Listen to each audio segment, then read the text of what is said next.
Salve, galera! Essa é a segunda entrevista de quarentena aqui para o Cifra Oculta. O nosso tema hoje é a crise econômica, as medidas emergenciais de socorro que podem ser implementadas, que estão sendo implementadas no Brasil e fora, para as famílias, para a classe trabalhadora e também, de certa forma, para os burgueses, porque infelizmente não dá para socorrer a economia sem algum tipo de socorro também para a burguesia financeira, comercial, agrária, industrial, enquanto a gente não tiver num contexto para uma revolução brasileira. Enquanto essa correlação de forças não é construída, a nossa agenda de debates precisa lidar com mediações táticas dentro do capitalismo, e esse é um dos motivos, inclusive, que eu me intitulo um reformista revolucionário. Eu não acho que dá para pautar a agenda máxima sem mediações táticas reformistas. E essa é a via tática para melhorar as condições sociais dentro do capitalismo, para os trabalhadores, com um foco preferencial naquilo que altera essa correlação de forças de forma a beneficiar os trabalhadores frente à burguesia, né? Beneficiando socialistas, feministas, antirracistas e etc. O convidado do dia de hoje é um grande camarada nesse projeto. O Davi De Castro é um economista, ele é graduado e mestre em economia e está realizando o doutorado dele também em economia pela UNB, Universidade de Brasília. O Davi também é assessor da bancada de parlamentares do PSOL na Câmara dos Deputados, e ele também é um expoente da rede MMT Brasil. MMT é uma sigla para Modern Monetary Theory, teoria monetária moderna, que é uma abordagem teórica pós-keynesiana que a gente vai debater também aqui nessa entrevista. A nossa dinâmica vai ser o seguinte: a gente vai começar abordando algumas medidas empregadas no Brasil, como a renda básica emergencial que já foi sancionada pelo Bolsonaro, e vamos também trazendo alguns elementos teóricos para o debate é, da teoria econômica, né? Enfim, elementos que fundamentam uma postura como aumento da dívida pública, qual que é a política fiscal adequada, quais são os gastos governamentais, qual a questão também do déficit fiscal do governo e, enfim. Davi, muitíssimo obrigado por aceitar o convite de dividir um pouco da sua experiência aqui nesse humilde canal. Eu queria começar pedindo para você complementar a apresentação sua da forma que você bem quiser e te passar a bola para você faça comentários introdutórios do debate. Eu sei que você está trabalhando muito aí nas últimas semanas, desde que a crise do coronavírus apertou. Você participou bastante da articulação para criar essa renda básica emergencial, né, que foi primeiro aprovado dentro da Câmara dos Deputados. Mas eu queria que você começasse explicando algo básico, né? Como é que o governo ele cria um novo gasto?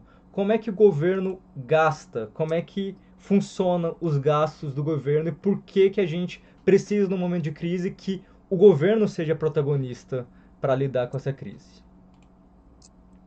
Opa, boa tarde, Samuel. Sei lá, boa noite para quem assiste à noite, bom dia.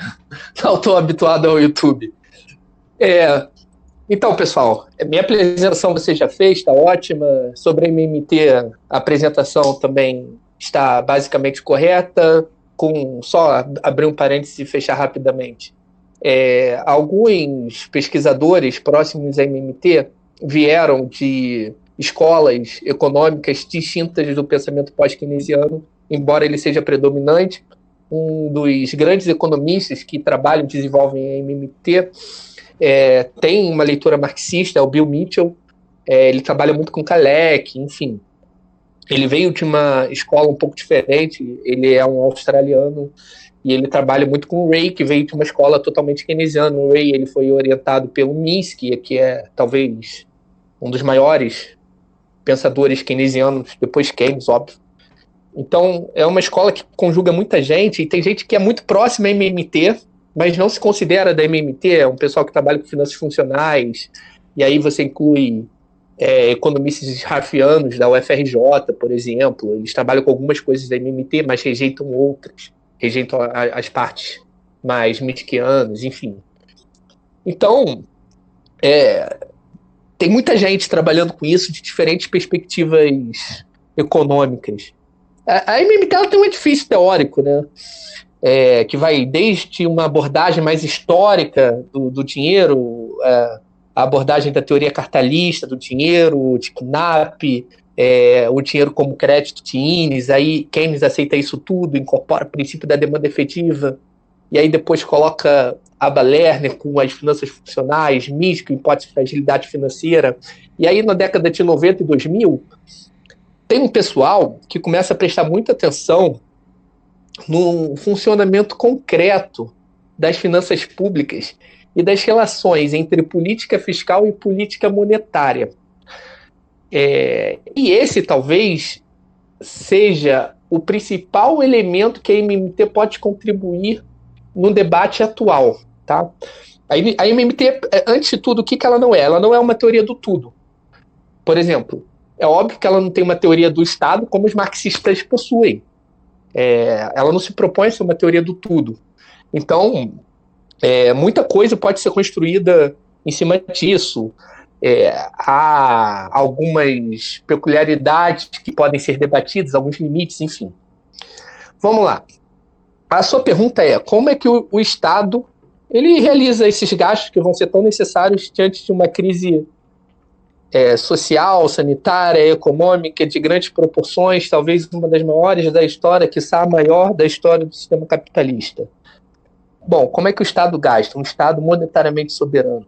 Depois eu explico o que é o monetariamente soberano. Ele gasta, por incrível que pareça, criando dinheiro novo, toda vez que realiza o gasto fiscal, seja gasto com juros, seja gasto com renda básica emergencial, ele gasta criando dinheiro novo. Isso parece muito estranho, porque o senso comum, ele diz o seguinte, o Estado, ele tem um cofre, como é que ele enche esse cofre? Ele vai lá, pega tributo da gente, coloca no cofre. Se os tributos não derem para ele realizar os gastos deles, ele tem que pedir emprestado ao mercado. E aí, se o mercado não quiser emprestar, ele está ferrado. Então, ele vai ter que pagar juros muito altos para o mercado emprestar, que senão o mercado não vai emprestar. Então, o Estado, ou ele tributa, ou ele se endivida com o setor privado. E aí, meu amigo, para o setor privado emprestar dinheiro para o Estado tem que andar na linha, entendeu? O Estado tem que fazer reforma trabalhista, reforma da Previdência, cortar direitos, porque o mercado ele é muito duro. Ele vai lá avaliar se as contas do Estado estão em dia, que nem ele avalia a minha conta no banco quando eu vou pedir um empréstimo. Se eu tiver um histórico ruim de mal pagador, o banco ou não vai me emprestar dinheiro ou vai cobrar taxa de juros muito alto. É esse o senso comum. E é pior do que isso. Não é um senso comum que é extrapolado para a ciência econômica, tá? Economistas ortodoxos, eles pensam muito parecido com isso que eu falei. O cara pensa que o Estado, ele arrecada o tributo, quando não dá, ele pega dinheiro emprestado, se as contas dele estiverem ruins, os juros vai explodir, e aí vai chegar uma hora que ninguém mais vai emprestar dinheiro para ele, vai ter uma crise, ele vai dar calote na moeda que ele mesmo emite, que é uma loucura, enfim. Isso tudo, hoje em dia desmoronou, né? Hoje em dia não. Há pelo menos 10, 12 anos isso daí desmoronou. Só que isso vai e volta porque tem uma funcionalidade no processo de acumulação capitalista. Economistas do porte do André Lara Rezende, o cara fez PhD no MIT, que é uma das 5 principais escolas do mainstream no mundo, diretor de Banco Central, formulador do Plano Real, enfim, fez sucesso no setor privado. Ele chegou numa etapa da vida que ele se questiona, tudo que eu aprendi estava errado. Estava errado, não explica o que está acontecendo no mundo. E ele fica surpreso com uma coisa, ele fala o seguinte, por que as pessoas não entendem o que eu estou falando? Isso aí eu acho que a gente pode desenvolver. E ele não consegue responder essa pergunta bem. Essa coisa do Estado criar dinheiro novo é meio contraintuitiva. Vou te dizer, você quer que eu diga aqui na prática como que isso acontece no Brasil, Samuel? Sim. É o seguinte, quando o governo faz qualquer tipo de gasto, seja com juros para remunerar título da dívida, seja com renda básica emergencial, seja pagando juiz, seja pagando benefício de prestação continuada para um idoso em situação de miséria. Ele simplesmente realiza um débito da conta única do Tesouro, que é uma conta que o Tesouro tem no Banco Central, e um crédito na conta de algum banco. Beleza? Nesse processo, o que aconteceu? Criação de dinheiro novo. Dinheiro novo foi criado. Mas não saiu do Tesouro, então? Saiu na forma de um dígito, de um débito, um registro contábil de um débito e de um crédito. Criou-se dinheiro novo do nada. Essa criação de dinheiro novo se dá via um registro de débito na conta única do Tesouro e um registro de crédito na conta de reservas bancárias de algum banco do beneficiário desse benefício. Seja ele o juiz, seja ele o cara que ganha Bolsa Família. Beleza. O que acontece nesse processo? A tributação, ela faz um movimento inverso. Toda vez que o Estado tributa, o que acontece? Você destrói reservas bancárias, tá? Você debita alguma coisa no mercado de reservas bancárias, uma conta no mercado de reservas bancárias, e acredita na conta única. Você destrói um dinheiro que foi criado anteriormente. Beleza. O que acontece num período em que o Estado creditou mais reservas do que debitou? Você teve uma expansão de reservas, certo? Só que no Brasil e na maioria dos países do mundo, como é que se dá a política monetária do Banco Central? O Banco Central determina uma taxa de juros básica da economia, de forma exógena, que no caso do Brasil é a meta Selic. Então você determina uma meta para a taxa Selic, que é a taxa básica de juros que vai acontecer no mercado de reservas bancárias. Quando você tem uma expansão fiscal, ou seja, quando você tem uma expansão de gastos acima do que você tributou, do que você arrecadou, enfim, você expande o mercado de reservas bancárias. Tá? O que acontece quando você tem uma expansão desse nível de reservas? Você tem mais reservas, a taxa de juros básica da economia, que é determinada nesse mercado de reservas, ela cai. Olha que interessante, é o contrário do que o senso comum diz. Quando o Estado ele é deficitário, ele está fazendo uma política fiscal deficitária, a taxa de juros cai, porque ele derruba a taxa de juros porque ele amplia a quantidade de reservas no mercado de reservas. E aí, se a taxa de juros está caindo, e o Banco Central tinha uma meta estabelecida, e ele quer perseguir essa meta, o que ele faz? Ele atua fazendo operações compromissadas, enxugando liquidez. Então ele injeta título, retira liquidez, retira reservas desse mercado secundário para fazer a taxa de juros voltar ao seu patamar. Veja, o que aconteceu aqui? Eu tive um gasto deficitário, taxa de juros caiu, o Banco Central entrou atuando no controle do nível de reservas para buscar a taxa de juros e negociou títulos para fazer esse controle de liquidez. Ele trocou reservas por título para enxugar esse nível de reservas. Veja, no final das contas, esse déficit virou título que virou dívida.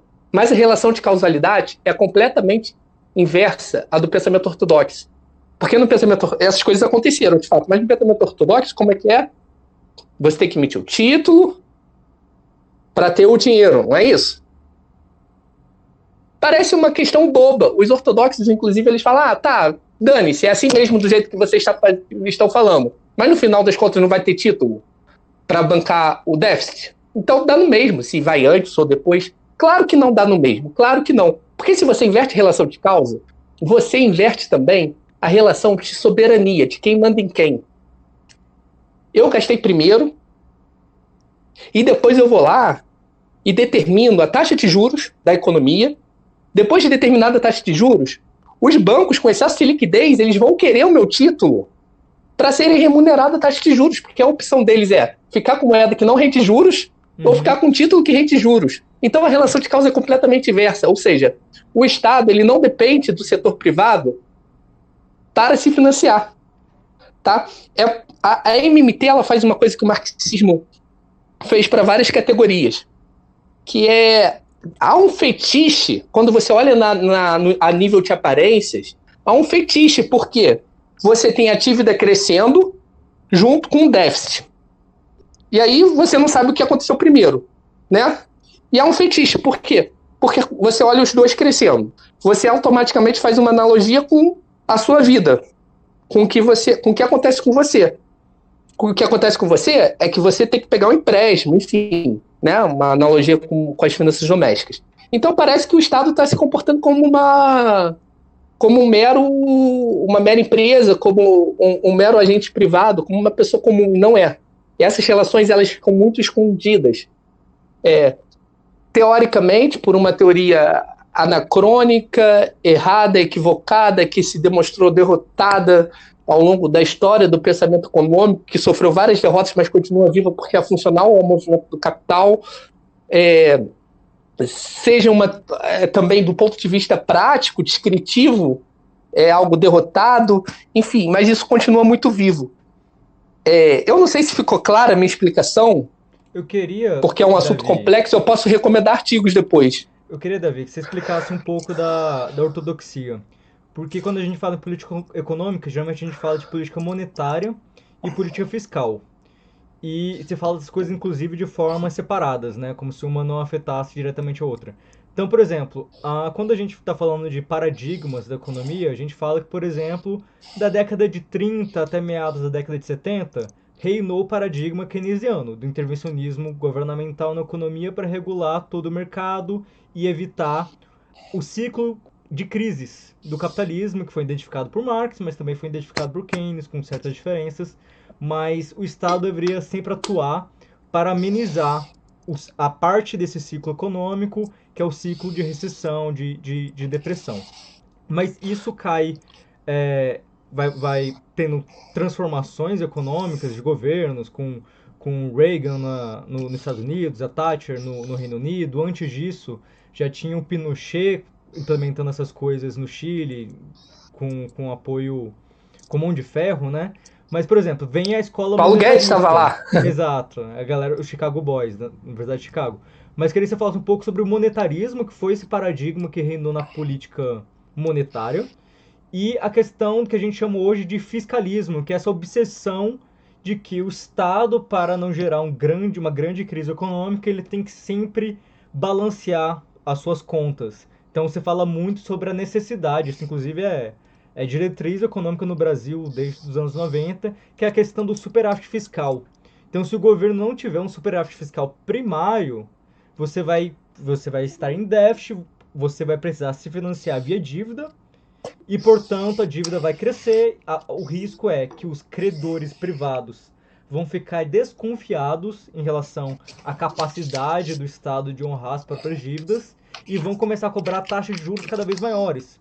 E taxas de juros cada vez maiores quer dizer que a expansão da dívida vai crescer a um ritmo insustentável e vai virar uma bola de neve que vai gerar inflação, que vai gerar hiperinflação, e a coisa vai acabar degringolando. Então, a importância da MMT, que está ganhando tração cada vez mais nos últimos anos, é justamente contra todas essas duas diretrizes, tanto o monetarismo, já que o Banco Central ele decide qual a taxa de juros, ele pode decidir uma taxa de juros que seja, inclusive, inferior à taxa de crescimento do PIB, portanto, a dívida vai reduzir a cada ano, e também vai totalmente contra essa questão do fiscalismo, porque não é necessário tributação prévia para financiar os gastos do governo. Pelo contrário, são os gastos do governo que vão financiar o mercado, que vão financiar todos os entes econômicos que, diferentemente do Estado, não emitem as moedas pelas quais elas pagam as suas contas.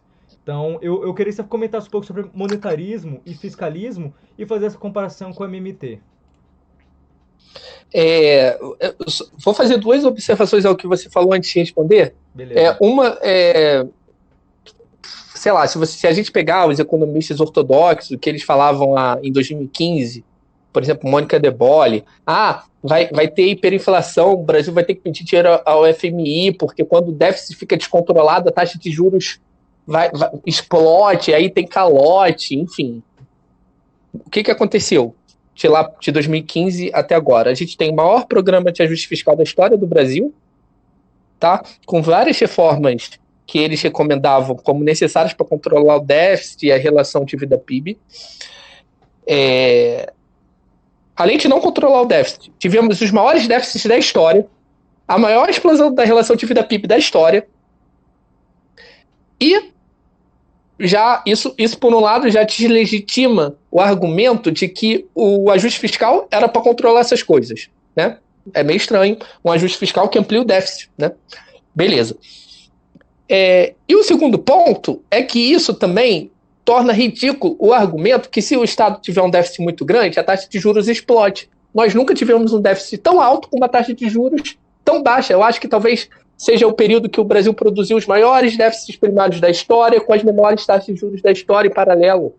É o exato oposto do que acontece comigo, Davi. Se eu tiver no vermelho, totalmente endividado, com uma empresa totalmente quebrada, cheia de dívida, e eu for no banco, minha taxa de juros sobe. E o que aconteceu com o Brasil hoje? Não estou nem entrando no nível teórico. Déficit explosivo, relação dívida PIB explosiva e a taxa de juros no chão. E a inflação no chão. As menores taxas de inflação da história também. Mas eu vou te perguntar, deixa eu te perguntar, Davi. Isso é perspectiva.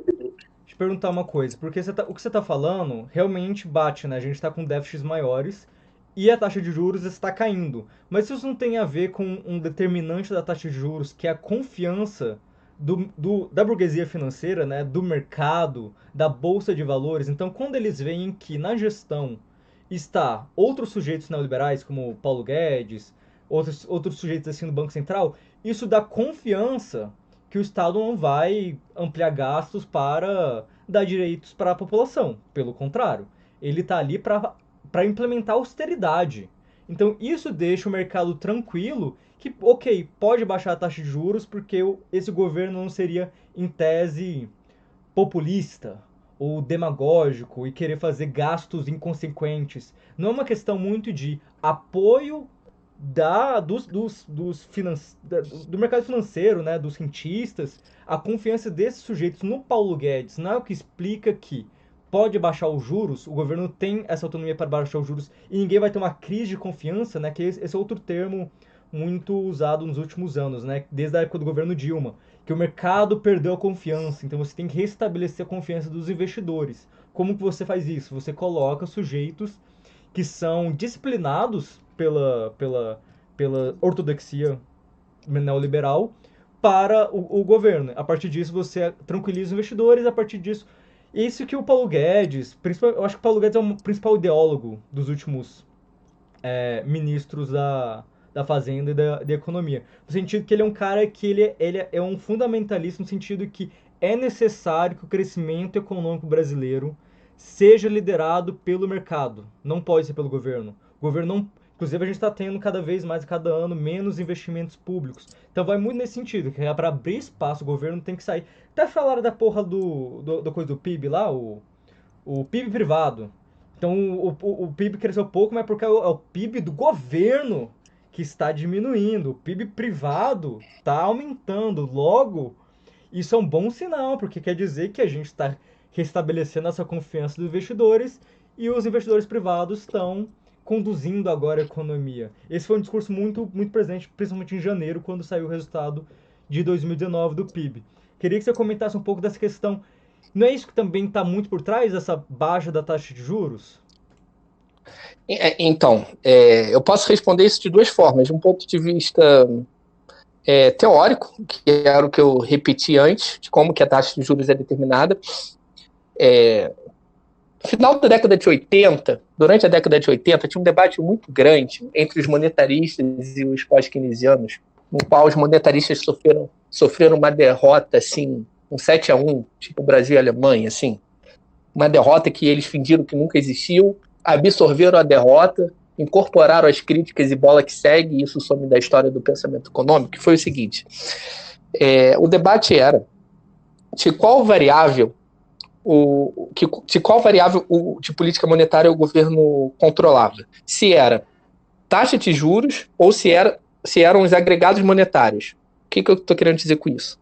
Os monetaristas diziam que para você controlar a inflação, a partir da teoria quantitativa da moeda, que eu posso explicar depois, uma teoria quantitativa da moeda reformulada, recuperada por Friedman, recalchutada e etc.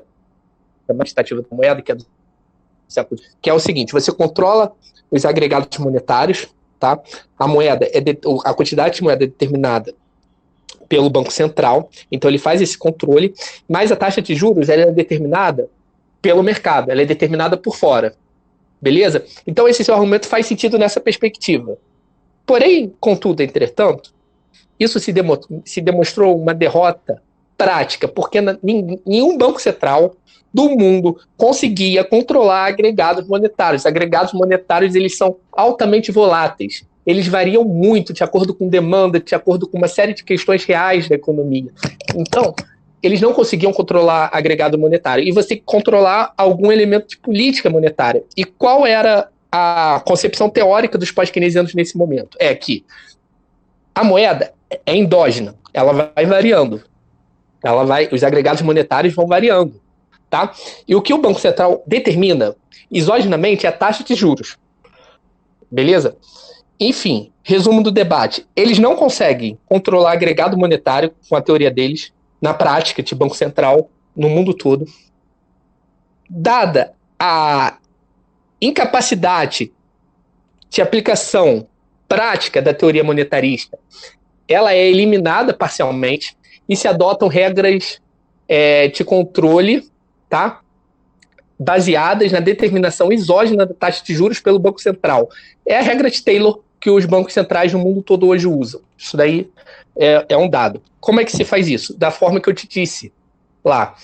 O Banco Central ele atua no mercado secundário, enxugando liquidez para determinar uma taxa de juros que ele tem como meta. Então, a taxa de juros é determinada exogenamente pelo governo, tá? Isso daí não é uma questão que deveria ter polêmica. A taxa de juros é exógena e a moeda é endógena. Essa é uma derrota que os ortodoxos sofreram, sabem que sofreram, e não tem mais debate sobre isso, porque é o que acontece com qualquer banco central no Brasil, Estados Unidos ou qualquer outro. Moeda endógena, taxa de juros exógena. Ponto. Agora, o segundo ponto, confiança. O que é essa categoria confiança? É a categoria que qualquer imbecil pode usar para falar sobre qualquer assunto. Desde o futebol, para explicar a derrota do time. Meu time entrou em campo sem confiança e perdeu para o Barcelona. Faltou confiança nos jogadores. Ou o time deles ganhou porque tinha mais confiança no jogo. Então, confiança é um argumento que serve para tudo. Eu posso falar que o Brasil cresceu porque a taxa de juros caiu porque o pessoal confia. Aí, quando a taxa de juros sobe porque o pessoal não confia. É um argumento totalmente vazio. É uma boa forma de você participar de um programa com a Miriam Leitão, tá? Responder a todos os questionamentos dela. Por que o dólar foi assim? Porque está sem confiança. Por que o dólar foi triste? Porque está com confiança. Né? As pessoas confiam ou não confiam. Enfim, é um argumento que carece de base teórica, sabe? É meramente narrativa. Eles têm que mostrar as relações de causa do que eles falam. A confiança não vinha de um resultado superavitário, tinha uma relação dívida-PIB sob controle e etc. Não vinha disso, a confiança. Agora a confiança vem de outras coisas, né? Vem da privatização agora, a confiança vem de quê? Isso é estranho. A taxa de juros agora está muito baixa. Por quê? Porque está todo mundo confiando no país. No meio da maior crise, a taxa de juros está lá no baixo. É a menor da história. O mundo todo ficou com as menores taxas de juros da história. Depois da crise de 2008, porque a crise de 2008 trouxe confiança. Esse é um não conceito, sabe? A taxa de juros ela tem a ver com muitos fatores. Por exemplo, com a taxa de juros está muito baixa no Brasil. Isso tem a ver com vários fatores. Por exemplo, uma taxa de desemprego, uma economia em estado de letargia há 5 anos. Tá? Então você reduz a pressão inflacionária e você reduz a taxa de juros. Você teve a maior recessão em um biênio da história do país, entre 2015 e 2016. E mesmo depois de uma recessão tão grave, o Brasil não voltou a crescer, porque geralmente quando você tem uma recessão, você cresce muito rápido, logo em seguida. Isso acontece entre 2008 e 2010. 2008 e 2009 a gente tem crise internacional, em 2010 o Brasil cresce 7,5%. Porque você tem capacidade ociosa que você pode colocar para jogo rapidamente. Perfeito, exatamente. Claro, isso se tiverem políticas econômicas corretas e que sejam nessa direção. Então, é muito fácil. Sabe o que você precisa para ter formação economista ortodoxo e estar apto a participar de qualquer programa da Mira Leitão? Você tem que falar assim, ó, o Estado é igual uma pessoa. Se gastar mais do que arrecada, vai entrar no cheque especial. O cheque especial cobra juros muito alto. E vai chegar uma hora que isso vai tomar o seu orçamento inteiro, a dívida vai comer o seu orçamento inteiro, o banco não vai querer mais te dar empréstimo, você vai estar todo endividado, não vai ter mais crédito, vai ficar com o nome sujo na praça e você vai à falência. Você tem que fazer um ajuste nas suas contas. Isso é verdade para o indivíduo. Não é verdade para o Estado, porque há uma diferença brutal entre o emissor de moeda soberana e os usuários de moeda. O Estado é o emissor de moeda e os agentes privados, usuários dessa moeda. Bom, isso tem robustez prática, isso é o que acontece na prática. Nenhum ortodoxo pode negar isso que eu estou falando na prática. E também tem concepções teóricas que embasam isso. Enquanto a teoria ortodoxa ela é ridicularizada pela realidade a cada ano que passa, em 2008 a política monetária foi ridicularizada e agora a política fiscal está sendo ridicularizada. Eles não sabem o que fazer para explicar. Alguns mais honestos tentam voltar atrás e falar que estavam errados. E isso é até curioso, né? Porque alguns não voltam, alguns insistem. O André Larrezente voltou atrás. Olha, de fato, os caras O André Larrezente tem uma história interessante, porque ele ficou muito tempo longe da academia, por uma série de fatores. Eu recomendo ler o livro dele, embora eu não concorde com grande parte. Principalmente das análises políticas dele. Mas tem ali umas coisas interessantes. Ele fica muito tempo longe da academia e ele volta a estudar economia, ele fica no setor privado, volta a estudar economia quando ele olha a crise financeira de 2008 e percebe que tudo que ele tinha aprendido de economia não servia para explicar aquilo. E aí ele volta a estudar economia e vai tateando um monte de teoria. Ele vai tateando um conjunto de teorias. E aí ele ficou anos olhando um monte de teoria, um monte. E aí ele descobriu o MMT um belo dia e falou, porra, é essa que explica, tá? Ele deixa isso muito claro lá no livro dele, ou pelo menos explica parcialmente. E isso que eles estão falando é justamente o que eu fazia quando eu estava no Banco Central, isso que eles estão falando é justamente o que eu fazia quando eu estava no meu banco privado. Então essa teoria, ela tem a ver com o que eu fazia na prática. E a teoria ortodoxa não, ela fala uma coisa, só que eu fazia outra, é uma narrativa. Enfim, só mais um ponto que você tocou também na pergunta, sobre a era de ouro do capitalismo, né? Isso tem muito a ver que a gente teve duas grandes guerras, tinha a ameaça das experiências socialistas, e isso empurra o capitalismo também para fazer reformas de concessão aos trabalhadores, enfim, porque senão parece que é uma coisa meio de Keynes, que eles teve uma grande ideia, e aí a ideia de que eles era muito boa e os caras usaram, né? Que é um pouco da ingenuidade do próprio André Lara Rezende, né? Que ele acha que é meramente uma disputa teórica. Exato, ele acha que... E aí ele tá meio perdido, que ele fala assim, ele escreve um texto assim, conservadorismo do pensamento brasileiro. Os caras não estão entendendo o que eu digo. Por quê? Não é que não estão entendendo, é porque há uma funcionalidade na austeridade fiscal. A austeridade fiscal eu vou usar o exemplo do Brasil, que eu acho que o exemplo do Brasil explica muito bem essa história do dinheiro ter acabado. Explica de 2015 até 2019 e explica o ano de 2020. O ano de 2020, então, é sensacional para demonstrar isso que eu vou falar. Até 2014, o Estado tinha dinheiro, né?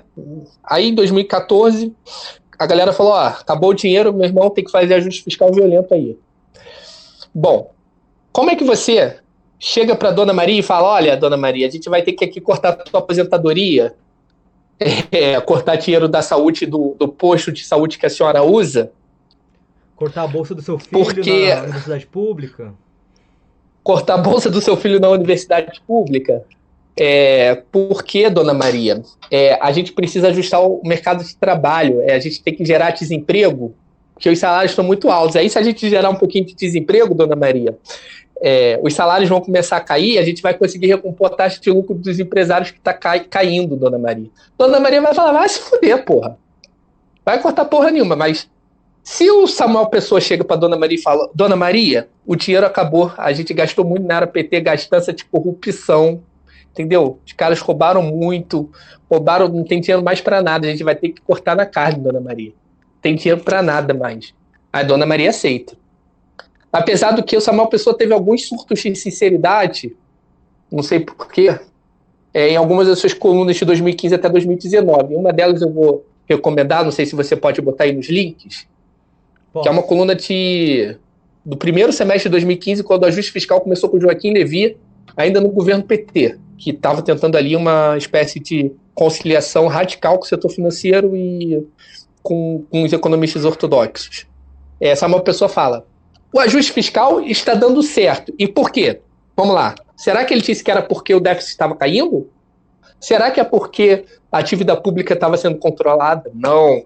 Ele fala a verdade, porque o desemprego está subindo rápido demais e os salários estão caindo mais rápido ainda. Eis o lado negro da economia. Eis o lado negro da economia, abre e fecha aspas, Pessoa Samuel, 2015. Eu não estou falando que o lado negro da economia, isso aí não é Marx, é o Samuel Pessoa falando que o lado negro da economia é esse: você faz ajuste fiscal para desempregar, para cair salário, muda a correlação de forças, o trabalhador fica na mão do patrão e ele tem que aceitar a redução de salários, reforma trabalhista, porque senão ele passa fome, botar no eixo. O desemprego é disciplinador.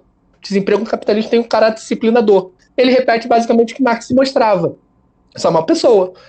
Ele repete isso. Ele é muito claro. E quando ele fala que o ajuste fiscal estava dando certo, era no momento que todos os indicadores de déficit apontavam para o maior déficit da história do país. E ele falava que o ajuste fiscal estava dando certo. Por quê? Porque estava reduzindo o salário. E o segundo aspecto da austeridade, que também não tem nada a ver com controlar relações de dívida pública, superávit primário, blá, blá, blá, ninguém vai fazer um plano de saúde na Unimed se você tiver uma saúde pública boa pra cacete. Você não vai botar o seu filho na universidade privada se você tiver uma universidade pública, gratuita, universal e com mais qualidade. Você só vai botar o seu filho na universidade privada se você não tiver essa outra opção. Você só vai abrir um plano de saúde na Unimed caso a saúde pública não dê conta.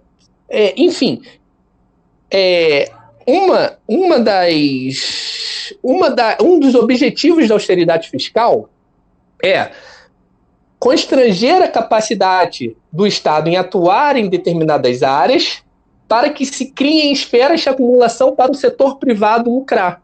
Sim. Tá? Isso ao longo da história, o tempo todo, e no Brasil isso ficou claro. Ah, Davi, mas o dinheiro tinha acabado sim, não é possível. Agora o dinheiro... E agora que o dinheiro apareceu na semana retrasada, agora apareceu. Tinha acabado, agora reapareceu. Davi, isso é curiosíssimo.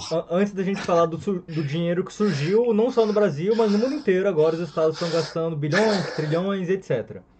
Mas por que acontece que, quando a gente começa a aplicar o ajuste fiscal a partir de 2015, tentando então reduzir o déficit, na verdade não consegue. E o déficit começa a aumentar, e a dívida também, a relação dívida-PIB também aumenta.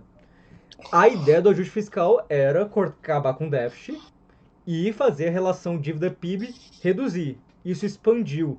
Isso tem a ver com o argumento keynesiano do multiplicador, que o gasto do governo é multiplicador. Então, inclusive, por fomentar mais gasto na economia, ele fomenta, inclusive, maior arrecadação futura. Então, o Estado tem que investir para poder arrecadar mais. Então, cortar gastos também prejudica a arrecadação.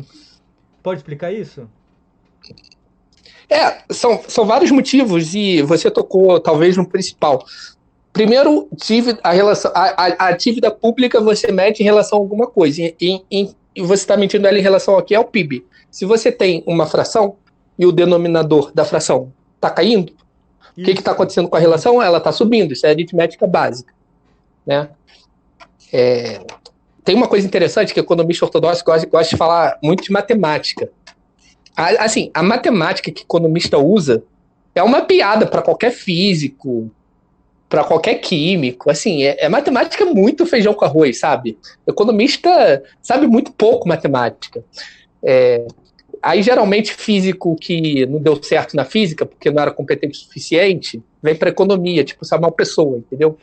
quando era muito competente para fazer a matemática da física, aí vem fazer matemática porca na economia e repete essas besteiras.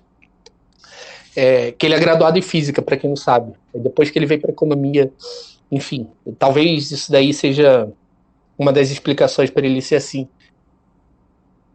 Então, se você está tendo uma recessão brutal, o PIB está caindo, a relação de vida PIB tudo mais constante, ela tende a subir, independente da trajetória de gastos.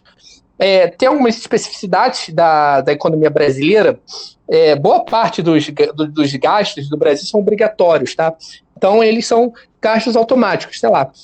Previdência é um gasto obrigatório, você não pode alterar isso sem fazer uma reforma da Previdência. Mais ou menos 90% naquele momento dos gastos, ou quase 90%, e hoje já passou de 90%, eram obrigatórios. 10% eram despesas discricionárias. Dentre as despesas discricionárias estão os investimentos públicos. E o investimento público é justamente a despesa que tem maior poder multiplicador, tem maior efeito multiplicador. Então, como 90% das despesas são obrigatórias, 10% são discricionárias, incluindo-se investimentos públicos, os investimentos públicos no Brasil passam a ser a variável de ajuste fiscal da economia. Então, quando os caras vão fazer ajuste fiscal, eles fazem em cima de investimento público. É a primeira despesa a cair. Se você olhar as despesas discricionárias no Brasil, elas caem. Elas se espencam, elas somem, elas vão sendo sugadas. Então, você faz um ajuste fiscal de péssima qualidade, até de uma perspectiva ortodoxa, tá? Tô falando de uma perspectiva ortodoxa, nosso ajuste fiscal é bizarro. Você faz ajuste fiscal em cima de investimento público, que tem efeito multiplicador altíssimo. Então, de uma perspectiva bem mainstream, foi um ajuste fiscal muito ruim. E aí, se você tem um efeito multiplicador, você está cortando. O efeito multiplicador ele tem dois lados, tá? Vamos supor que você tem um efeito multiplicador de 1,5. Ou seja, você gastou R$100, virou 150 na economia. Como você tem uma carga tributária de 1/3 do PIB, quer dizer o quê? Você gastou 100, virou 150, e 1/3 disso você arrecadou. Então, de 150 você arrecadou 50. Então, você tem uma expansão líquida só de 50, beleza? Quando você corta, você tem um efeito contrário também. Você tira, você faz o inverso, você tem um efeito multiplicador invertido quando você corta esse tipo de despesa que tinha um efeito multiplicador alto. Enfim, então é um ajuste de péssima qualidade também. Além de você cortar no meio de uma crise para fazer um ajuste no mercado de trabalho recessivo, para mudar a correlação de forças políticas, e Samuel Pessoa é claro com isso. Eu gosto de usar ortodoxos porque eles são insuspeitos de, sei lá, de marxismo, né? Porque agora todo mundo virou um marxista. Eles são bem insuspeitos. Então você tem um ajuste fiscal fora de hora e muito mal feito de qualquer ponto de vista, enfim. Muito mal feito do ponto de vista de macroeconomia, de crescimento, enfim. Mas foi bem feito no ponto de vista que o Samuel Pessoa falou. De fato, ele conseguiu destruir o salário, conseguiu destruir o mercado de trabalho, o mundo do trabalho foi destruído, precarizado, desemprego altíssimo, e isso permitiu com que eles alterassem a correlação de força de capital-trabalho e passassem uma reforma da Previdência, o teto de gastos, a reforma trabalhista, e uma porrada de corte em serviços sociais, educação, saúde. Davi, queria que você falasse sobre a chamada crise fiscal.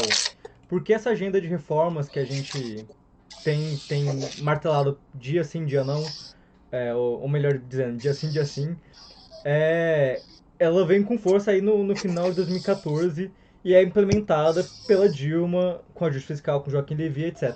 Existia essa crise fiscal ou essa crise fiscal faz parte também só dessa narrativa para mudar a correlação de forças que estava a partir da política petista de valorização do salário mínimo, de estimulação do emprego? Então os salários estavam altos demais para o que os capitalistas estavam dispostos a pagar, além de outras questões aí que se comenta, que o primeiro governo Dilma era intervencionista, tentou fazer alguns projetos que tentavam controlar limite de lucros, que foi muito mal visto também pelo empresariado. Mas, enfim, existia essa crise fiscal em 2015 ou é tudo uma questão de narrativa dos neoliberais?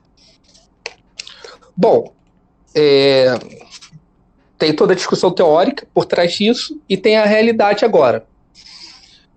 Eles falavam o seguinte: Mônica De Bolle, sei lá, da Mônica De Bolle, uma economista mais progressista, eu vou citar uma pessoa. O dinheiro acabou. Não tem como a gente ajudar as pessoas que estão passando fome, as crianças sem saneamento básico, os 10 milhões de desempregados. O dinheiro acabou. Isso é um fato. Quem fala o contrário disso é maluco, heterodoxo, doido. O dinheiro acabou, não tem dinheiro no cofre. Bom, agora esses mesmos economistas falam: peraí, pessoal, tem dinheiro sim, lembrei, porque agora tem uma emergência, então tem um dinheiro aqui guardado, né? Então, como que apareceu o dinheiro do nada agora? Logo agora que a arrecadação tributária despencou, tá despencando, tá aparecendo dinheiro.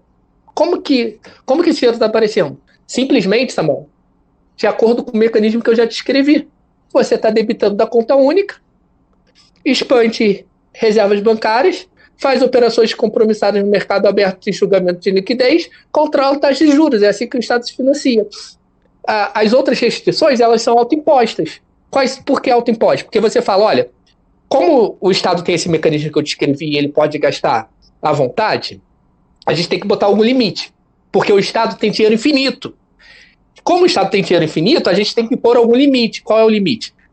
Regra de ouro, lei de responsabilidade fiscal, metas de superávit primário, ou metas de primário, no caso recente, emenda constitucional 95, teto de gastos. Tem que se colocar restrições para que o Estado se comporte como uma economia doméstica, e aí sim a teoria deles pareça que é verdadeira. Então você fala assim, olha, suspenda a lei da gravidade e agora as coisas vão funcionar assim. Essa é a tentativa que eles fazem com essas leis, sabe? Eles tentam simular, fazer com que a realidade seja compatível com a teoria deles, com um monte de legislação maluca que agora eles tiveram que suspender. Então está provado que tinha dinheiro o tempo todo. Vou dar mais um exemplo de artigo que saiu dessa semana. Tinha um defensor do ajuste fiscal. Tinha um defensor que colocou em prática. Nelson Barbosa. Ele segue agora a linha do André Lara Rezende, o artigo dele, com algumas imprecisões técnicas graves. Ele fala o seguinte, olha, o dinheiro não acabou porque desde 2016, ele coloca isso, esse ano como marca, a capacidade ociosa na economia. O que ele está querendo dizer ali?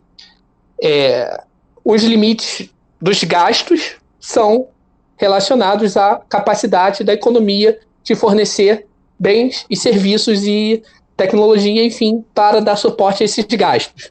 E desde 2016 você tem capacidade ociosa e desemprego na economia, logo era possível expandir os gastos. Ele tira 2015 e parte de 2016 porque ele estava no governo. É como se em 2015 a gente tivesse em pleno emprego, capacidade ociosa zero, tudo mil maravilhas. Então 2015 estava mil maravilhas só em 2015. Oi? Tem que apontar esse oportunismo mesmo, né? Porque o ajuste fiscal, o contracionista, né? Corte de gastos mais severo foi em 2015. Depois a gente congela, né? A gente congela com os gastos deprimidos de 2015. Então, aí eu vou fazer aqui uma de advogado do diabo. Em 2015 você tem um ajuste fiscal severo, mas era um ajuste fiscal conjuntural. Por que conjuntural? O que o governo estava fazendo ali era um corte de despesas radicais, principalmente investimentos públicos. Porém, contudo, entretanto, em 2015 a gente não teve as reformas pós-golpe, que são reformas estruturais, tá? Era um ajuste fiscal mais conjuntural. No pós-golpe, nós constitucionalizamos a austeridade fiscal com a emenda constitucional 95, tivemos a reforma trabalhista, tivemos a reforma da Previdência, depois agora com o governo Bolsonaro. Então, se os governantes do PT, enfim, quisessem em 2016 retomar a economia ao normal, o estrago teria sido menor, né? De fato. Eu acho até que eles fariam a reforma da Previdência, algo parecido com o teto de gastos. Eu acho sinceramente que eles fariam isso, dado o time de economistas que estavam no poder. Eu acho que eles fariam, mas eles não fizeram. Quem fez foi Temer e Bolsonaro, as reformas estruturais. Então há uma diferença não quantitativa, mas qualitativa no ajuste. O ajuste deles é estrutural, o ajuste do PT foi conjuntural. Concordo. Mais uma observação. Gastança no governo Dilma. Samuel, sabe qual foi a variação de investimento público de 2011 a 2014? Taxa de crescimento de investimento público de 2011 a 2014? 0. 0%. 0,1, 0,2, dependendo da métrica. Você pode ter tido uma deterioração do ponto de vista ortodoxo das finanças públicas, que vieram muito mais por conta de renúncias fiscais, benefícios tributários e afins, do que por um descontrole de investimento público, que é justamente o contrário. Alterou a trajetória de crescimento dos investimentos públicos. É justamente o oposto. É claro que em 2015 tivemos narrativas que o dinheiro tinha acabado, que tinha que destruir o Brasil, que tinha que dar o golpe mesmo ali, porque aquilo era um crime, criminalização da política fiscal, livros como não sei o que lá do Borboleta Azul, que a política fiscal foi criminalizada.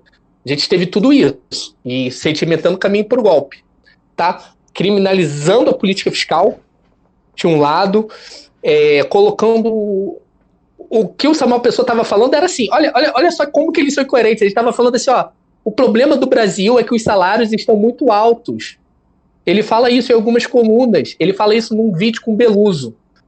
Tem um vídeo com o Beluso que ele fala isso numa entrevista, num debate com o Beluso. Ele fala, economista, Beluso, é um bicho ruim. A gente fica feliz quando o desemprego sobe rápido porque os salários caem depressa. Depois ele escreve isso. Tem lá a prova. Tem muito pouco a ver com falta de dinheiro. Falta de dinheiro é narrativa para enganar bobo. Tá provado que todas as regras que eles faziam o dinheiro acabar impondo legislações falando que o dinheiro acabou, porque o dinheiro é ilimitado, então você tem que impor. E ontem foi aprovado um orçamento de guerra que não tem mais restrição fiscal nenhuma. Eles estão falando que não tem restrição fiscal no país, porque estamos em uma situação de emergência. Como se antes não tivéssemos. Os caras estão falando, quando eles aprovam esse orçamento de guerra, falando que estamos numa situação emergencial, e agora sim podemos gastar, eles estão falando que antes, quando nós tínhamos e continuamos tendo 50% das crianças do Brasil sem saneamento, crescendo sem saneamento básico, o que acontece? Você tem um monte de doença na primeira infância, isso vai afetar todo o desenvolvimento desse cara. Crianças crescendo com esgoto a céu aberto, morrendo, um monte de doença facilmente evitável, falta habitação para milhões, enfim. Todo esse cenário de 28 milhões de trabalhadores. Isso, 28 milhões de trabalhadores quase totalmente fora dos mecanismos de proteção social, porque ou estavam desempregados, ou desalentados, ou trabalhando menos horas que deveriam, mais 40% da folha de trabalho na informalidade, e eles falavam que isso não era uma emergência. Agora é. Agora é por quê? Por que agora é uma emergência? Porque se eles não fizerem nada, a taxa de lucro do capitalista vai despencar, as empresas vão quebrar. A emergência é quando isso acontece. Então eles precisam salvar os trabalhadores para salvar o próprio sistema, porque é o trabalhador que tudo produz. Isso aí. Davi, bora, já que a gente está falando há 50 minutos já, bora partir para um debate mais da situação política e econômica no Brasil. Você citou que ontem foi aprovado um orçamento de guerra. Queria que você explicasse brevemente o que é isso, porque pelo que eu entendi, é uma abertura a partir da decretação de calamidade pública. Porque quando começou, a partir de começo de março, a própria Mônica de Bolle, que já foi citada várias vezes aqui, ela começou a pautar muito a questão de preciso revogar o teto de gastos. Ela e vários outros. Tem um cara que está muito mais no campo da esquerda, que é o Pedro Rossi, que tem um livro sobre austeridade fiscal. Ele também está falando sobre a necessidade de revogar o teto de gastos, porque no momento de crise dessa, é imprescindível que o Estado gaste para amortecer os danos desse choque, o choque do vírus, o choque da pandemia, que vai mandar as pessoas para casa, as pessoas vão consumir muito menos. O ciclo do capital é completamente desorganizado, né? Por isso que esse termo do choque. Mas os neoliberais, economistas ortodoxos, estavam falando que não era necessário. Principalmente o Pedro Fernando Neri estava falando que não era necessário, que o próprio teto de gastos tinha aberturas para, em caso de calamidade pública, você ampliar os gastos. Pelo que eu entendi, foi exatamente isso que foi feito.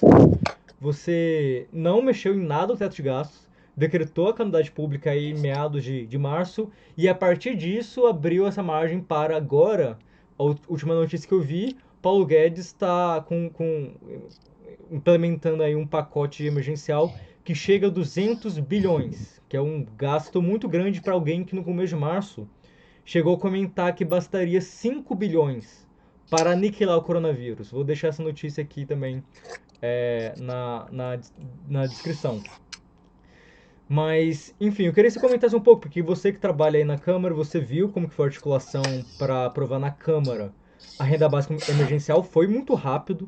Eu sei que tem outros intelectuais envolvidos, a própria Mônica De Bolle, a Tatiana Roque, pessoas do PSOL, pessoas de vários outros partidos, principalmente partidos progressistas, mas conseguiu impor isso rapidamente para a liderança do governo, né? Se não me engano, a negociação foi com o líder do PSL, o Major Vitor Hugo. Queria que você comentasse um pouco sobre a renda básica, comentasse um pouco sobre o que você viu desse pacote do Guedes, que tem linha de crédito, inclusive, para financiar os salários, o governo vai ajudar a bancar salários dos empresários privados. E, por fim, comentar sobre o orçamento de guerra, que é a coisa mais recente, né, de ontem. E, enfim, a gente pode passar um pouco de uma hora aqui conversando, vamos falando, quando a gente precisar finalizar, a gente passa aí para as conclusões. Perfeito. Fazer umas observações antes de responder. Guedes quer esse pacote aí de uns 3% do PIB, isso é muito baixo com qualquer comparação internacional. Você até tem os dados aí, depois você poderia citar, então 3, 4% do PIB é baixo, é alto para ele, mas é baixo para a situação que vivemos. Eu também eu ia complementar isso na outra fala, eu esqueci de falar, mas eu acho que isso é muito importante a gente repetir exaustivamente nesse momento, exaustivamente. Jogamos o ajuste fiscal que acontece entre 2015 e o mês passado, jogou uma enorme massa de trabalhadores para fora do guarda-chuva da proteção social. Jogou famílias no desemprego, jogou famílias no desalento, na informalidade. Você teve uma destruição dos nossos mecanismos de proteção social, que são estabilizadores sociais automáticos. Quando você tem os mecanismos de proteção social destruídos e chega uma crise como essa que chegou agora, você está condenando pessoas à fome.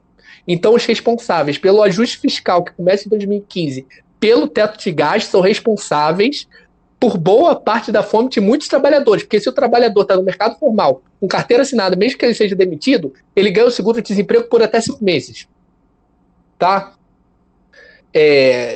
Quando você tem uma enorme massa de trabalhadores na informalidade, você prejudica tudo. A crise se torna muito pior. Essa crise foi construída. A crise que estamos vivendo, ela foi construída. Não é uma obra do acaso, é um projeto. É projeto de país, isso que está acontecendo agora. As famílias estão. É o cara que trabalha na rua, vendedor ambulante, o cara está totalmente desprotegido. Esse era o objetivo do governo Bolsonaro na campanha eleitoral. Ele falava isso o tempo todo: temos que diminuir a proteção social, diretamente por meio de reformas trabalhistas cada vez mais profundas. O objetivo do Samuel Pessoa de jogar pessoas no desemprego propositalmente, está escrito lá que ele queria jogar para reduzir salário. Você jogou um monte de gente para uma situação de precarização total no mundo do trabalho, e agora eles estão sem proteção, por isso que até a renda básica emergencial chegar no bolso desse cara, o cara está passando fome, porque esse cara saía de manhã para trabalhar, para vender alguma coisa na rua, no sinal, enfim, para fazer uma obra ganhando diária, para fazer uma faxina ganhando diária, para levar comida para os filhos no dia seguinte. Esse cara, se ficar um dia sem trabalhar, ele de fato vai passar necessidade por causa do governo Bolsonaro, Temer e parte do governo Dilma, tá? Que jogou ele na informalidade. Então isso é importante falar aqui.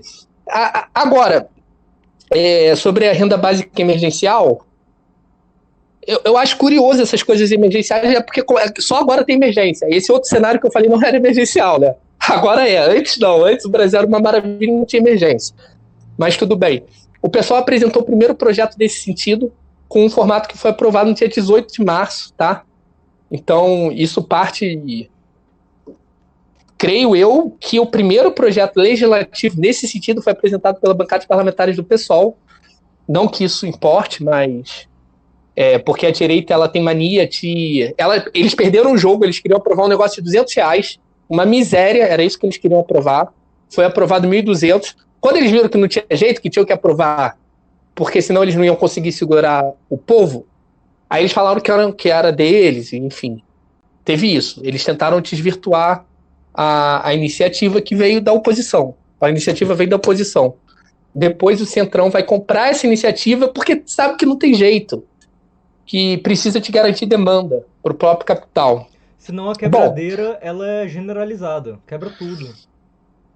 Você tem que garantir salário para o cara ficar em casa. É uma questão sanitária e uma questão econômica. São as duas questões andando juntas. A não ser que você seja um assassino cometendo crime contra a humanidade como o Bolsonaro, que você vai supor que alguém tenha que sair de casa para trabalhar, né? E aí nem os neoliberais que causaram toda essa tragédia aceitam a posição do Bolsonaro, né? A maldade tem um limite, a maldade do Rodrigo Maia tem um teto, entendeu? A do Bolsonaro é ilimitada, é igual a emissão ultimada pelo Estado, né? Não tem limite a maldade do cara. Bom, qual é o ponto do orçamento de guerra? Existe um monte de polêmica legislativa, jurídica quanto a isso. Enfim, por exemplo, o teto de gastos sempre permitiu que você estourasse ele em situações de emergência via crédito extraordinário, porque crédito extraordinário não é limitado pelo teto de gastos. A emenda constitucional 95 já via com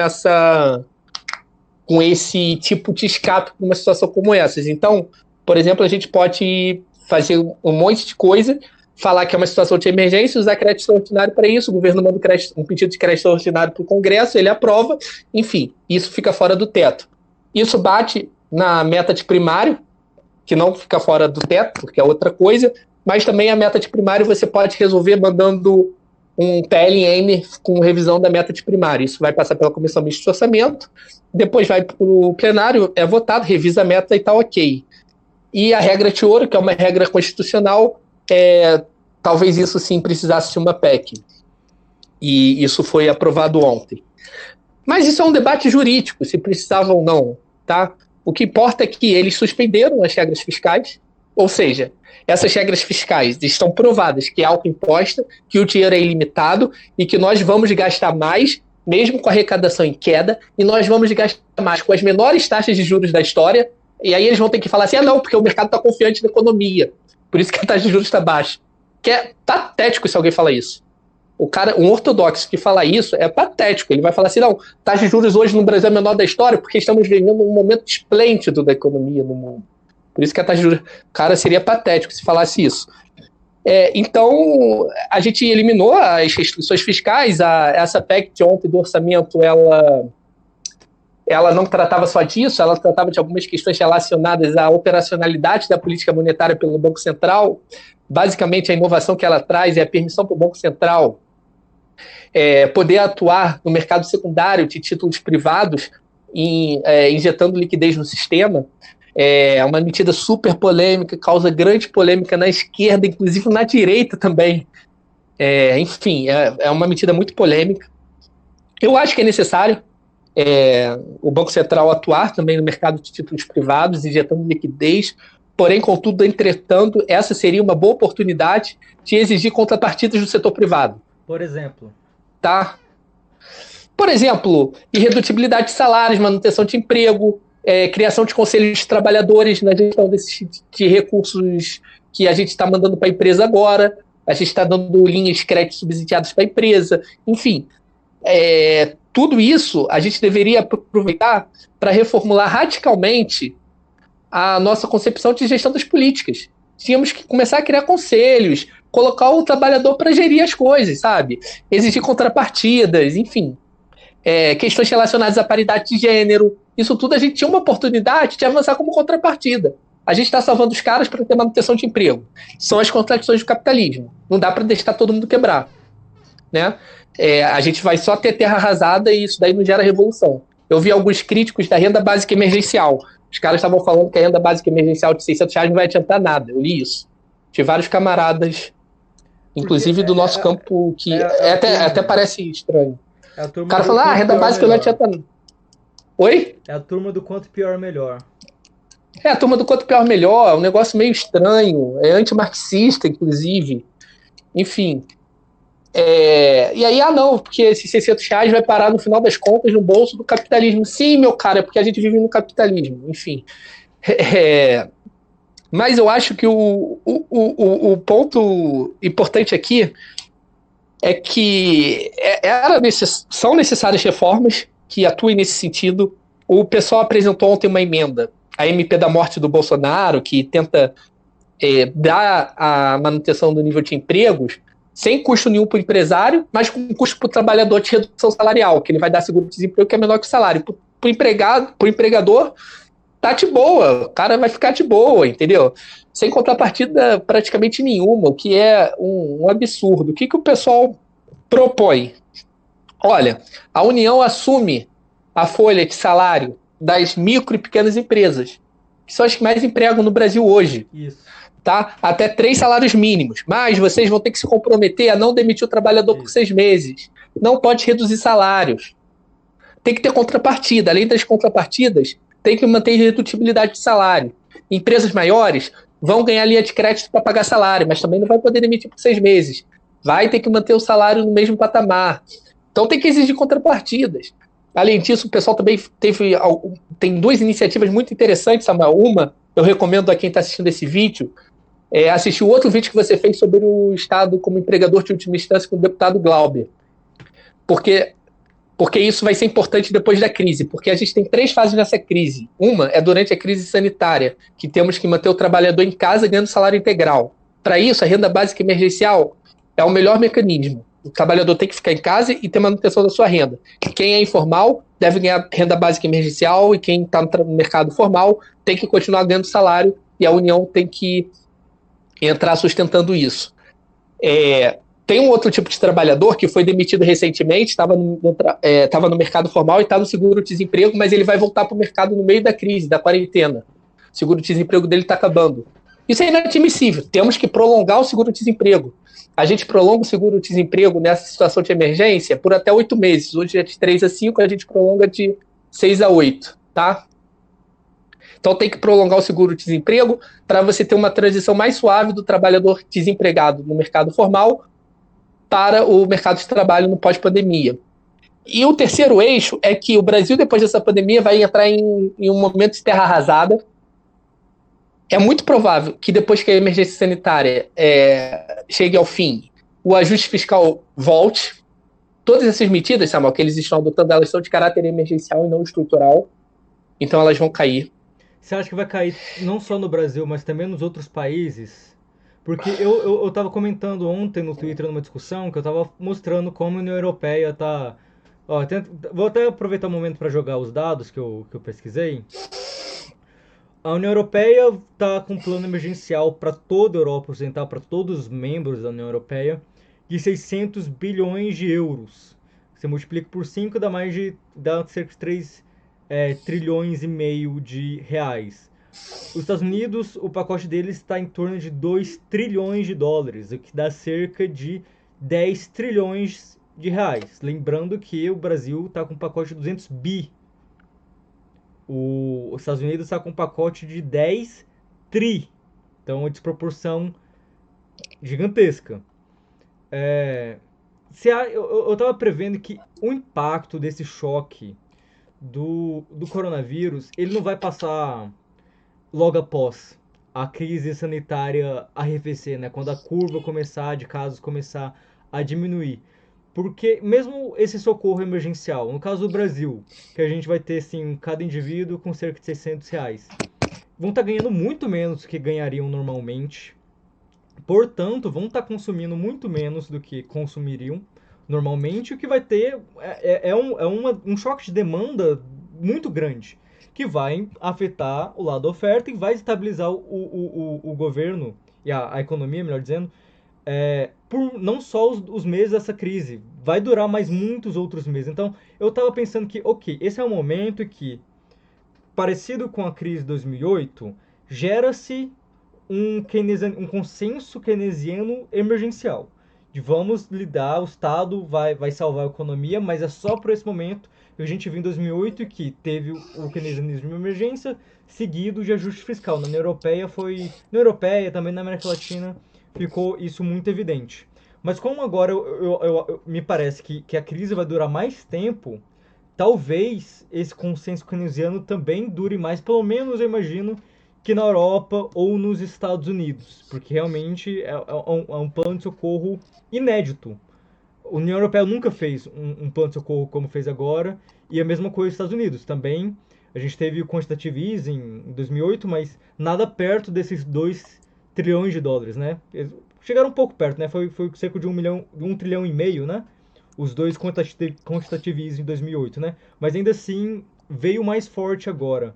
E a gente não sabe se esse vai ser o único, né? Talvez tenham mais planos de socorro nos próximos meses. Mas eu queria só devolver essa pergunta, se você acha que, inevitavelmente, isso é temporário e o ajuste fiscal vai vir amargo, logo após a gente ter um mínimo de normalidade. Bom, essa é a pergunta que vale 1 milhão. Cada país tem uma especificidade, tá? Por exemplo, a periferia da União Europeia, como Grécia e Itália, eu acho que elas vão sofrer demais depois da pandemia. Acho que elas vão sofrer demais, elas não têm moeda, tá?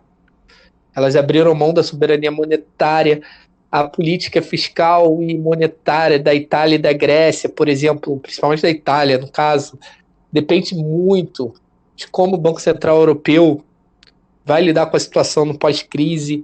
Então essa é uma especificidade. Aí você olha os Estados Unidos, eu acho que os Estados Unidos eles vão entrar em uma fase de intervenção estatal mais forte, em termos de política fiscal expansionista por um longo período de tempo, tá? Tudo aponta para isso por vários fatores, por questões geopolíticas, porque a China ela vai retomar Disputa com a mais rápido que China, os outros. isso.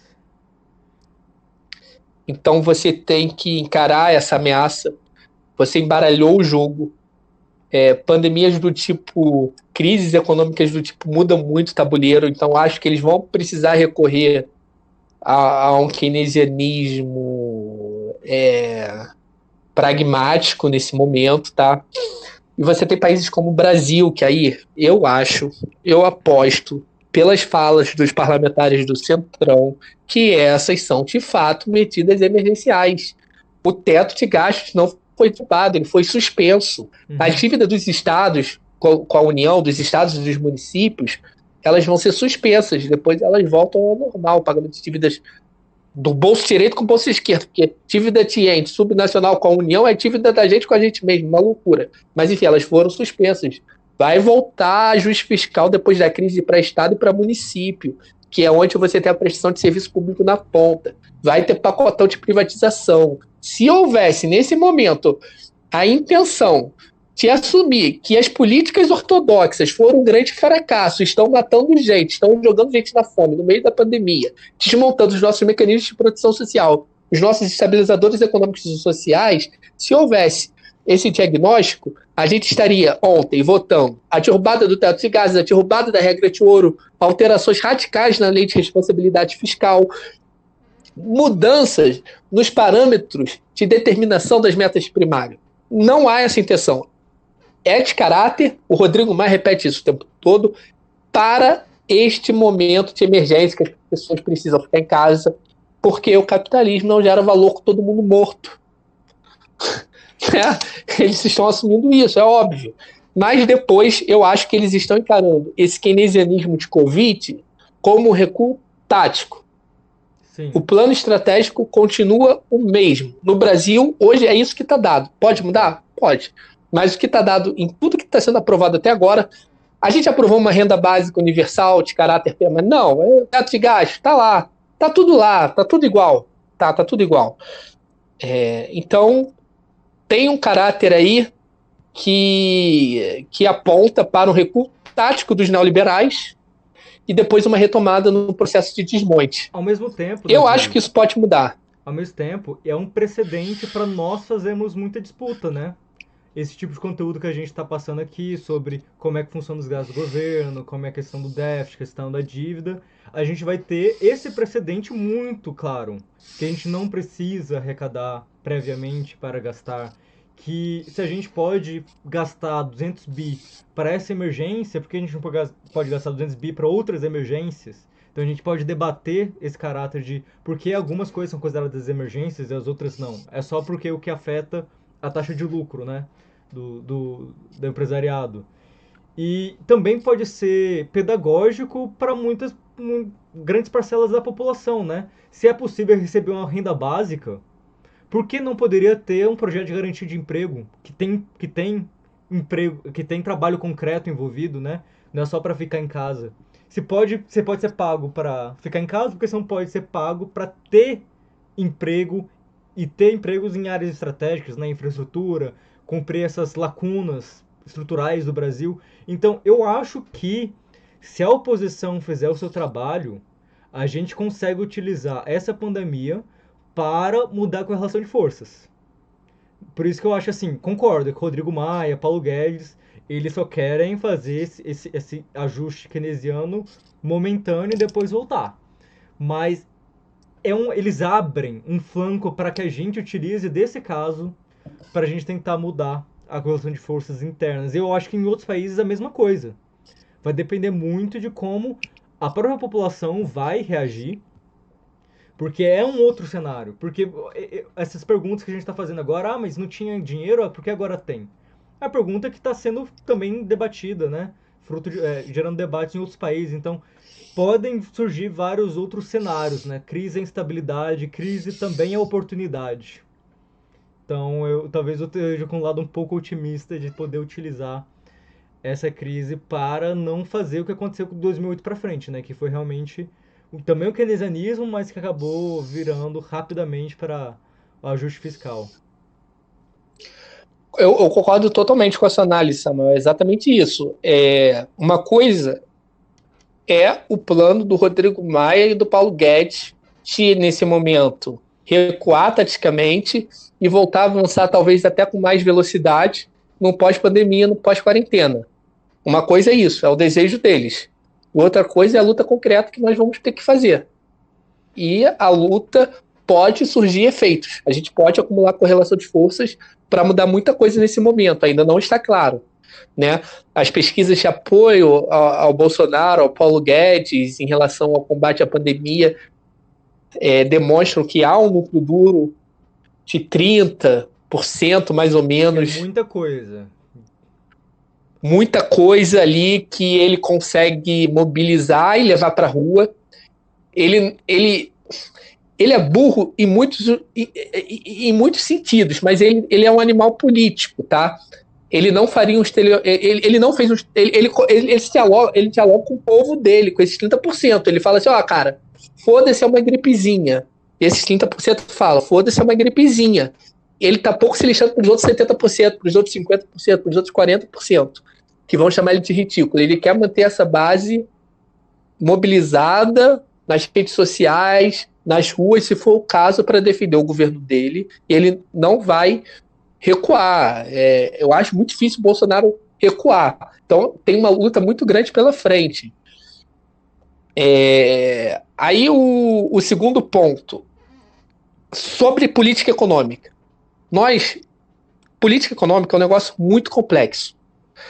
A esquerda tende a simplificar as coisas e, nessas simplificações, às vezes, acaba recorrendo a um monte de pressuposto ortodoxo de relações de tributo gasto, de relações de moeda como um cofrinho que fica guardado. Não, tem 1 trilhão na conta única do Tesouro.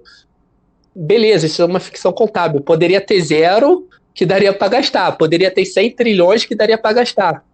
Da mesma forma, isso muda muito pouco, não muda nada, na verdade. É só uma abstração contábil. A conta única do Tesouro é o placar de um jogo. Tá? Ali não tem o dinheiro, não tem as moedas ali.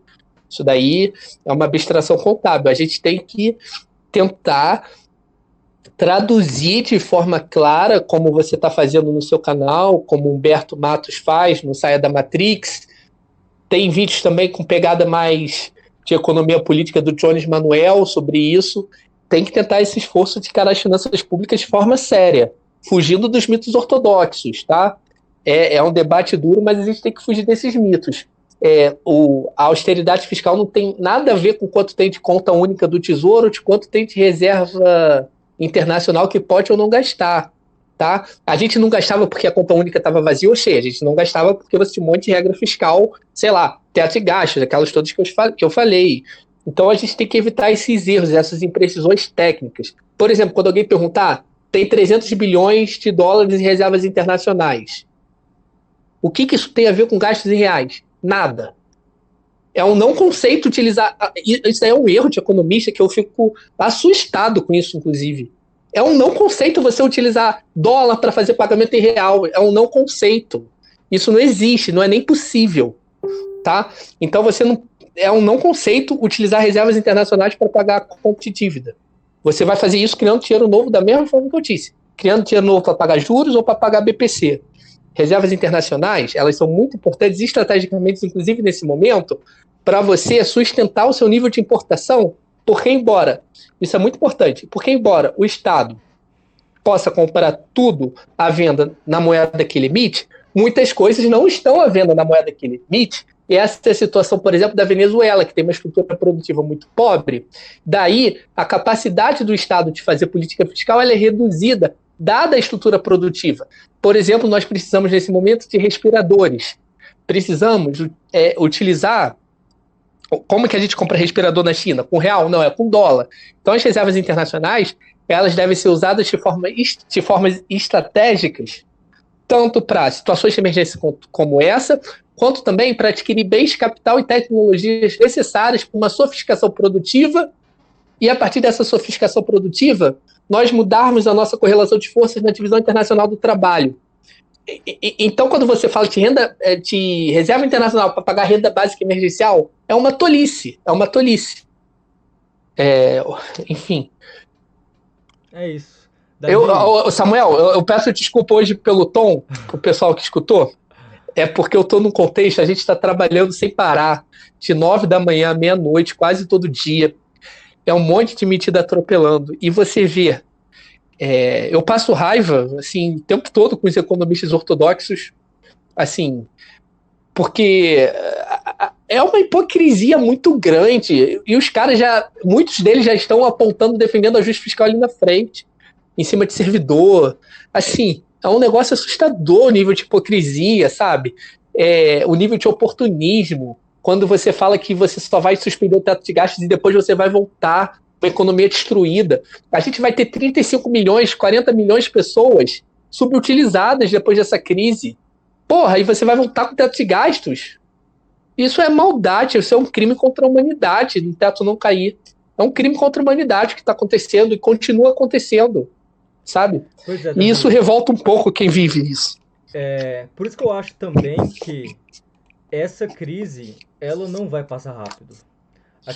Essa crise agora que estourou em março de 2020, ela não vai passar nesse ano.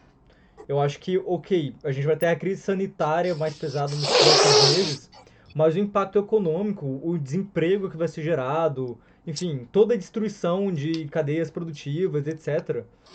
A instabilidade vai durar muito tempo. Então, eu também tô. Por isso que eu falei anteriormente, né? Eu prevejo que a necessidade do intervencionismo econômico vai ser imperativa. Então, se o Rodrigo Maia está pensando que daqui a alguns poucos meses vai poder voltar para a agenda de reformas neoliberais, abrindo mão dos gastos do governo, não vai dar certo, porque vai ter muita escassez de demanda. Então, por isso que eu acho que eles ainda estão numa fase muito negacionista. Por isso que eu citei também o Paulo Guedes, a fala dele do mês passado, que ele falou que ia resolver com 5 bilhões. Agora já é 200 bi. Daqui a algum tempo, a ficha vai caindo. Ou não, porque a gente também sabe que para algumas pessoas a ficha não cai e eles são fundamentalistas, né? Não importa o grau. Porque eu até diferencio dois neoliberais. Tem o neoliberal que é pragmático. E o neoliberal pragmático, ele incorpora no seu arcabouço esse keynesianismo de emergência. Ele sabe que tem Sim, situações que não tem outra alternativa senão Estado gastar, Estado emitir déficit, dívida e etc. O neoliberal fundamentalista, que eu já acho que é muito mais o caso do Paulo Guedes, é o cara que quer negar isso sempre e quem quer sempre. Não, tem que constranger a capacidade do governo intervir, gastar, etc., para sempre priorizar saídas de mercado. como ele agora é o ministro e tá na mão dele a política, então eu acho que, por exemplo, essa coisa do 200 bi, agora ele tá um tom ameno, não, estamos fazendo, esse momento é de emergência, então o Estado tem que gastar. Isso é só fruto de pressão, porque o negacionismo dele estava sendo também muito criticado. Então por isso ele teve que mudar de visão. Então eu acho que, dependendo do cenário da realidade, o cenário da economia real, isso vai impor aos gestores econômicos determinada saída mais pragmática, intervencionista, etc. Mas, enfim, a gente tá. Eu queria trazer esse aspecto para esse último Diga. Beleza. Quando a gente fala neoliberal, às vezes a gente trata isso como uma coisa homogênea e você tocou num ponto importante. Não é uma coisa homogênea. É uma perspectiva bem... você tem um neoliberal igual ao Rodrigo Maia, você tem um cara igual ao Guedes. A gente tem que entender o que esse cara pensa, o que esse cara faz, o que esse cara fala. O Guedes, ele tem uma ideia de doutrina do choque.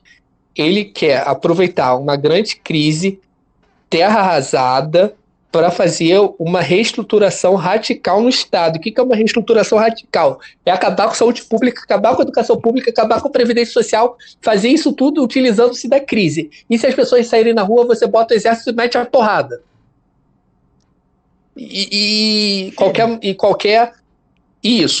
porrada. É o Estado repressor máximo, metendo a porrada para as reformas continuarem. Bom, a ideia dele é de doutrina do choque total. É um ajuste radical, é Friedman. Em 2005 tem um exemplo lá no livro da doutrina do choque da Norma Klein, ela fala assim que Friedman tem um exemplo sensacional. Você tem os furacões em Nova Orleans e as escolas ficam destruídas. Ele fala, olha, que bela oportunidade, as escolas estão destruídas, é uma oportunidade única para reconstruirmos radicalmente o sistema educacional daqui sob novas bases. Ponto. O Guedes tem isso na cabeça. O Maia talvez caminhe na perspectiva que você falou. Tente fazer um processo de conciliação keynesiano, conjugando medidas não tão radicais de austeridade fiscal, pegando principalmente serviço público, universidade pública, que ele vai falar que é para rico, fazendo uma guerra do mais pobre com menos pobre. Isso.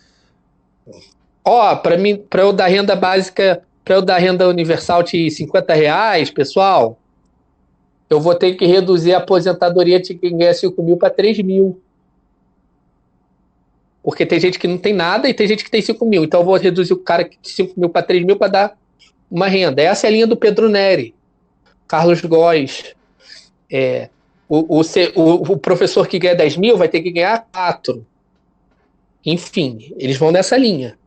De fazer um percurso gradualista no sentido de destruição do Estado. Eles são gradualistas, o Paulo Guedes é radical. E aí você tem que ver qual é a correlação de forças hoje na direita. Isso não está claro para mim. Isso ainda não está claro. O Maia ganhou muita força nos últimos dias, mas isso pode mudar com o fim da pandemia. Isso é muito complexo. A gente tem que ver como está a correlação de forças entre eles, mais do que entre a gente. E eu não enxergo isso com nitidez ainda. Vamos agora finalizar 1h30. Passar para você fazer considerações finais aí. Minhas considerações finais vão em 2 sentidos. O primeiro é a necessidade da esquerda entrar em temas pesados de finanças públicas e políticas macroeconômicas. Tem que entrar pesado nisso, tem que conhecer esse tema. Porque sem conhecer isso a gente cai na lábia desses caras. Tem que conhecer e tem muito material aí mastigado. Recomendo os canais que eu já falei, do Humberto, do Jones, enfim. E alguns textos a gente pode deixar no link depois, Samuel, para a galera começar a olhar isso e traduzir essas coisas. E a segunda é que todas as conquistas dos últimos dias foi por conta de muita luta da classe trabalhadora, dos representantes no parlamento. Eles não estão fazendo essas concessões porque são bonzinhos, porque o Rodrigo Maia é um cara sensato. Não, esse cara apoiou o teto de gastos, esse cara jogou milhões na miséria, no desemprego, e esses caras mataram muita gente. Tá?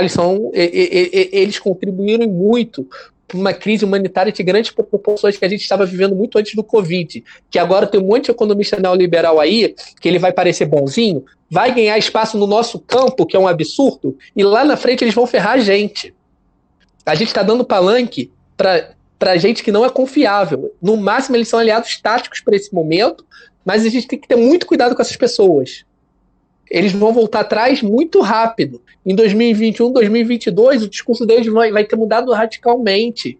E se a gente der palanque para eles, a gente vai estar dando seguidor, a gente vai estar passando confiança para a nossa base, acreditar no que esses caras falam. Isso é muito perigoso o que está acontecendo. Eu acho que a gente tem que ter estratégia em utilizá-los como aliados táticos, mas diferenciar as coisas. Isso daí tem que ficar claro. Eu tenho ficado muito preocupado com o pós-crise, com esses caras representando a esquerda.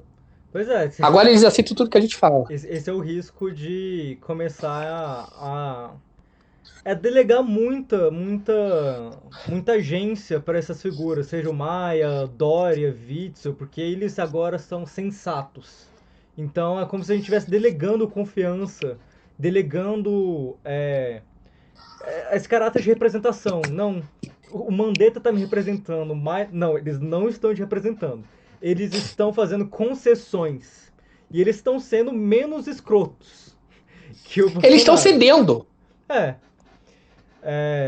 Então, para estão perdendo aqui, Davi, quero falar aqui no vídeo que eu já te falei no privado, né? Te agradecer pelo trabalho que você está fazendo aí como assessor da bancada do PSOL. Fico muito contente que seja você, que não seja Marius Fatorelli ou outras figuras que compõem nossa esquerda radical. E tô nessa tarefa aí que você acabou de falar, de tentar estudar e tentar aprender sobre como que funciona de fato os gastos do governo, como funciona de fato a economia. Não acho que a MMT não é nenhuma panaceia. Você mesmo não é um cara que coloca MMT como panaceia, né? Porque esse é o espantalho também que querem jogar pra cima de mim, você, Humberto, todo mundo que tenta trazer, inclusive, essa aproximação da MMT com uma visão marxista, sabendo dessas limitações da MMT em relação a... E não só da MMT, né? Basicamente tudo que eu tenho estudado de economia é muito problemático porque se descola a economia da política. Então, quando a gente traz o marxismo, a gente está sempre analisando quais são os interesses, não só de certos teóricos, mas também de vários agentes econômicos. Então, isso é uma variável que modifica bastante a análise. Enfim, vou colocar aqui algumas referências, vou colocar o site da rede MMT Brasil, que já está trazendo muita coisa. Tem um vídeo que eu vi lá, que está na primeira página, que é um vídeo legendado da Stephanie Kelton, que anteriormente eu vi uma palestra dela muito didática sobre a questão da dívida pública nos Estados Unidos. Ela mostra como existe um terrorismo sobre o crescimento da dívida pública desde, sei lá, acho que século XIX, inclusive. Não é nem no século XX, mas mostra como sempre tem esse pavor que a dívida vai crescer e vai ser impossível pagar elas. Então a gente está sacrificando as gerações futuras que não vão ter nenhum tipo de serviço público, porque todo o dinheiro vai estar comprometido para pagar a dívida, e ela vai mostrando como isso nunca se realiza, como a relação da dívida pública também sempre vai aumentando nos Estados Unidos, no Japão, etc. Enfim, nossa tarefa é, de fato, ter muita coisa boa na MMT. Eu sou grande apoiador da gente utilizar esse instrumental, mas a gente fazendo as devidas mediações, como o Humberto Matos é um cara que está sempre falando, não, isso não anula a questão da dependência. A gente tem que analisar também a MMT à luz também de certas coisas da dependência. Analisar quais são as preferências políticas dos nossos agentes econômicos. Porque o que é tolerado nos Estados Unidos não necessariamente é tolerado pela elite aqui na periferia. Então, a questão do golpismo é uma questão essencial, porque o Estado pode ser soberano, mas ainda assim, agentes políticos com muito poder econômico e político podem não aceitar essa soberania e partir para o boicote, partir para a instabilidade golpista. Então, a questão é não idealizar. Ok, a teoria pode estar certa, mas certos agentes poderosos podem não aceitar isso e partir para o enfrentamento aberto. Eu acho que essa é uma grande tendência à medida que a gente for implementar um instrumental desse para garantir uma seguridade social, né, saúde, educação, todos esses projetos reformistas que a gente tem, quando a gente começar a colocar isso de fato, isso vai fazer os interesses da burguesia irem diametralmente contra o que a gente está colocando em prática. E a gente vai partir para um momento de ruptura, em que aí sim é a questão, né? O reformismo na Europa, nos Estados Unidos, há uma margem maior de trabalho. Aqui há uma margem menor, porque a gente tem que ter uma exploração um pouco mais severa, a gente tem que ter. Enfim, o arranjo econômico é diferente, a gente precisa extrair valor para a Europa também, não é só uma questão aqui. Então, o limite para o reformismo é maior, e a tendência é que, com menos avanços concretos, a gente já chegue nesse momento de grande ruptura entre capital e trabalho, e a gente vai ter que partir para o socialismo ou para a derrota, e para a restauração de um regime político, regime econômico muito mais perverso, muito mais desigual.